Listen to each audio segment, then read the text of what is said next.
What's up, everyone? City here. I'm gonna be doing a reaction to SCP-701, the Hang King Tragedy. I heard about this SCP, but because I know that when you enter, I forgot. No, I was watching a Minecraft channel at SCP. I heard about this SCP, but I forgot what it could do. So let's get into. No, it's a play, but the play already into the play, you can actually die. So let's get into this video, see what's going on with this SCP. And this is by the Rubber. I think SCP explained May 1 2, but I'm gonna watch the Rubber first to see what he would talk about this SCP. It's still the same story about it, but different animations. Your discretion is advised. Alinda takes the dagger from Antonio. She cuts Antonio's throat. Ropes drop from the roof of the stage, a noose for each cast member. Hello everybody, I'm the Rubber. Today we bring you SCP Foundation Euclid Class Object SCP-701. SCP-701, The Hanged King's Tragedy, is a Caroline-era revenge tragedy in 5 acts. The play is set in the kingdom of Trinculo. As the play opens, Forza, the king of Trinculo, has died. While the circumstances of his death remain unknown, it is said that he passed away from natural causes while on retreat from the court. The nobility of Trinculo gathers in the capital for the coronation of the new king, Forza's younger brother, Gonzalo. The soon-to-be king has also married Forza's queen, Isabella.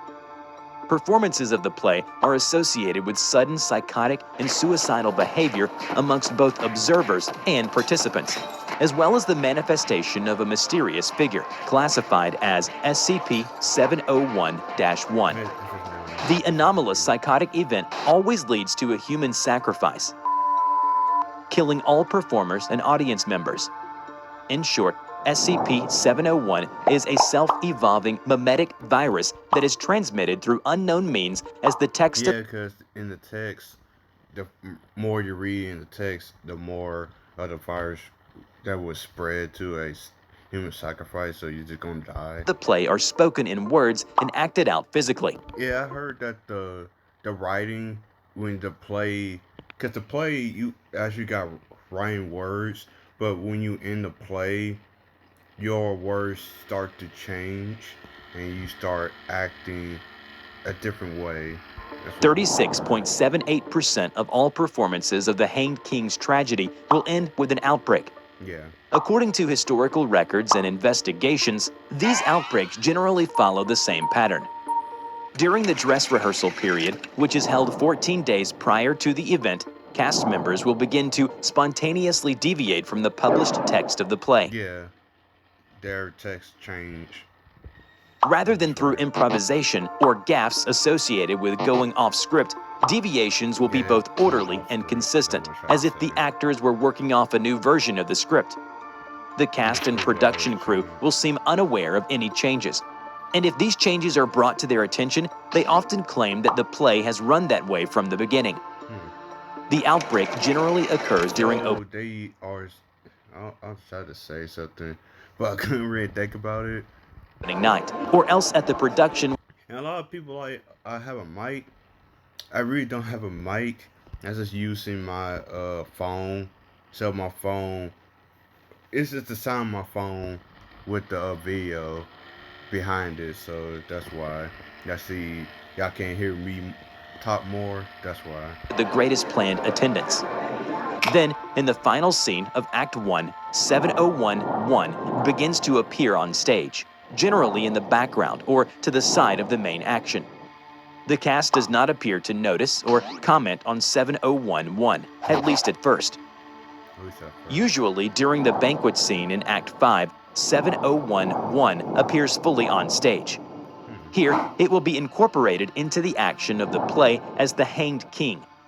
The cast will either murder each other or hang themselves on the spot, sometimes using items that seem to appear spontaneously on stage. Rioting breaks out in the audience, with viewers randomly attacking anyone in front of them, regardless of any prior relationship.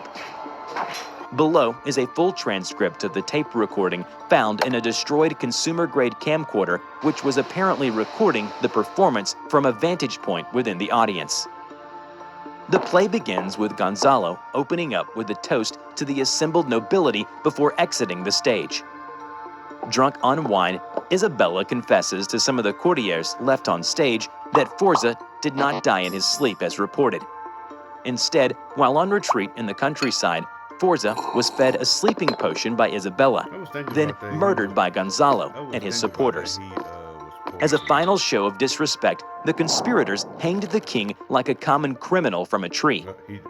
Isabella goes on to proclaim that Antonio, a minor noble, is actually her and Forza's son and the rightful heir to the throne. A possible sighting of 7011 during Isabella's ravings, an anomalous shadow not belonging to one of the cast members, shows up along the back wall of the set. Seconds later, the shadow disappears. Then, the first deviation from the text appeared. Rather than the dialogue between Antonio's servant, Francisco, and the courtesan, the curtain drops and comes back up on a bare stage. Antonio enters from stage right. The first indirect sighting of SCP-701 begins when the shadow of a figure seems to appear on the back wall, from stage right. Antonio stops in place and acts surprised. The shadow disappears. Antonio begins a long soliloquy confirming that he now believes Isabella's story.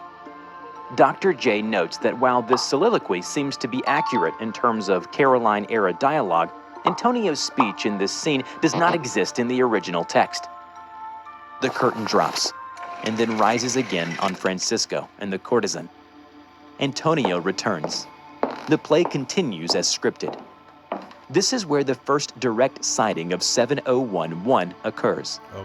It enters and stands at the edge of stage left towards the end of Act 2. Gonzalo, having learned of Isabella's breakdown and confession, immediately begins to plan the murder or capture of the 3 witnesses in order to cover up the truth. He orders Isabella to be locked up in a convent, with the story put out that the queen is mad. He exits the stage from the left exit. 7011 seems to turn and follow him as the lights go down. The second sighting of 7011 occurs during Act 3. It appears on the edge of stage right as Gonzalo murders one of the witnesses, Sortino. The scene concludes with Gonzalo ordering his cooks to prepare Sortino's corpse as a stew. Scripts recovered from the scene indicate that this section supposedly had been cut out during rehearsal. The third sighting of 7011 occurs near stage left as Isabella prepares to murder Antonio using a draught of poison. Antonio sees through their plan and forces Isabella to drink the poison, killing her. The fourth sighting was when 7011 entered with Gonzalo at the beginning of Act 4 and followed him throughout the scene. The scene also contained 2 key moments. First, Gonzalo seems to nod to 7011 when he mentions he has, in exchange for an unstated tribute, obtained a powerful and tasteless poison from the ambassador of Algada. This is the first time a cast member has seemed to indicate 7011's presence. Gonzalo plans to poison the stew made from Sortino's corpse and feed it to the court, thus ensuring the suppression of the truth. Second, the scene ends with a deviation from the text, whereas the scripted speech at the end of Act 4 is supposed to end with Gonzalo considering his own moral iniquity, but Gonzalo, here, seems to be more concerned that his tribute will be sufficient for the ambassador. The lights go down. SCP-7011 enters again at the end of Act 4, as Antonio leaves to secure a blade for his coup. Rather than exiting, Antonio stops in front of 7011, who hands him a long dagger. 7011 and Antonio depart the stage together. The lights come up. The guests arrive at Gonzalo's banquet. Gonzalo once again offers a toast. However, this time, he offers a toast to the ambassadors of the foreign nations who are present. The meal is served, but before it can begin, Antonio enters, bearing a piece of parchment. Here, the textual deviations begin in earnest. Rather than the parchment, which includes the details of Forza's murder and proof of Antonio's lineage as scripted, Antonio instead describes it as an invoice from the ambassador of Alcada, proving that Gonzalo owes more tribute than he intends to pay.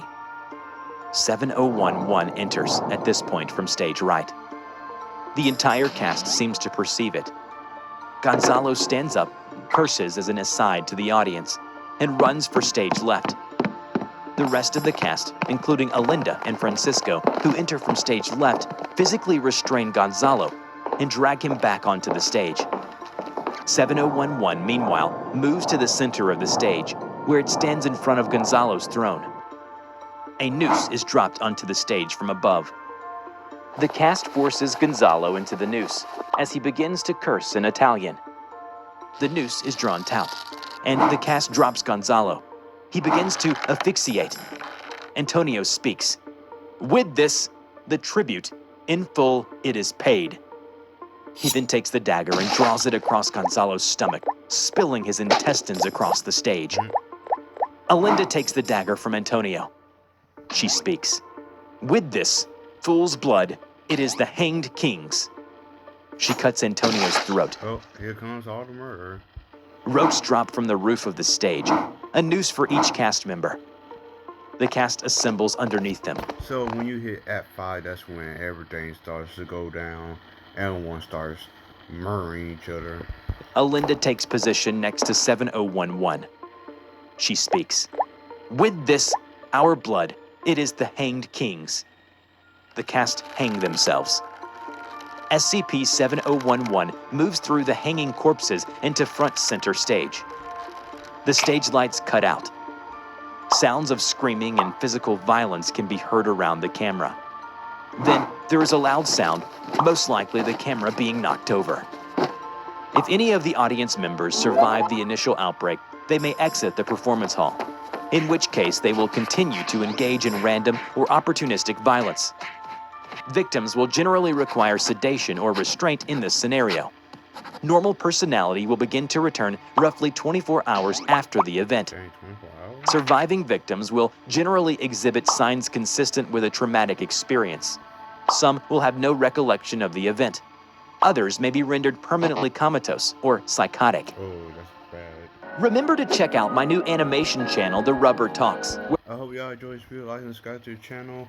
And see y'all later. This was an interesting SCP. I always going to be saying it's an interesting SCP because all the SCPs are very interesting in the SCP universe. This one, it's like it's not forcing them, but it's controlling them. It's controlling their actions in this play.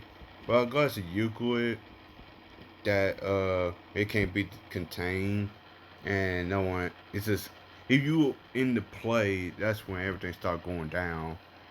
You not in that fifth act. The fifth act, that's when you might as well, you can't really leave because it's just going to start murdering people. But I hope y'all enjoy this video and subscribe to the Rubber, and I will see you guys later again.